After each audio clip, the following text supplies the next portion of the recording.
රටක් විදියට එකතු වෙලා වැඩ කරපු එක තමයි අතර මේකෙදි ගොඩක් ඉගෙන ගන්න තිබ්බ පාඩම. කරුණායනේ මේ ප්‍රශ්නේ තියෙන ප්‍රතිඵලයේ ඡන්දෙදි මිනිස්සු වෙන්නයි මොකක්ද උනේ කියන්නේ. මොන මෝඩ කතාවක්ද අර ඊයේ පෙරේද කිව්වේ? ආණ්ඩුවෙන් තාම සාධාරණ කළා නෑ. ඒක රටවල් වලින් ආධාර හම්බුණා.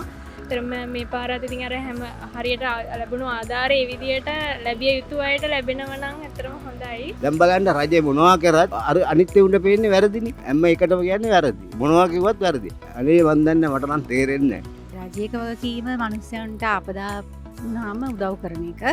මේ රජයත් ඒ වගේම උදව් කරනවා කියලා අපිට පේනවනේ. ආණ්ඩුවට ලැබුණා ආණ්ඩුවට ලැබිච්ච එක දීලා නැහැ නේද තාම මහ ජනතාවට.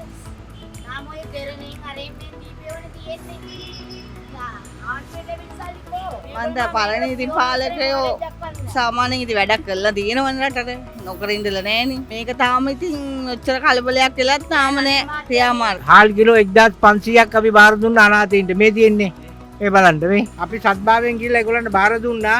ඒගොල්ලෝ සත්භාවයෙන් බෙදනවා ඇති. ගරු ජනාධිපතිතුමා වටිලා 100000ක්. මොනවා කරන්නේ 100000ක් මිනිස්සෙක් වටින්නේ. සමහර කාමසේක මාත් ඉතාමත්ම හොඳින් ක්‍රියාශීලීව සේවයක් කරනවා. මම ඒ ගැන ස්තුතිවන්ත වෙනවා ග්‍රාමසේක නිලධාරි මණ්ඩලයට. සමහර අය ඉතින් චුතිත වැඩ කරනවා. සුනාමියෙන් කතා කරපු අය අනන්ත ඉන්නවා. මේකෙත් එහෙමයි.